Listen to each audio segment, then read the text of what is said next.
iPhone телефоны арқылы ETSP алу оңай. Ол үшін YouGov мобильді қосымшасын жүктейміз. Одан кейін жаңа ETSP-ны шығару деген жерді басамыз. GSN мен телефон нөмірін енгіземіз. 14-14-тен келген кодты енгізіп, камераға рұқсат береміз.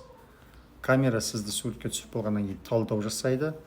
Талдауда тексеріп болғаннан кейін жаңа пароль жасауға өтеміз.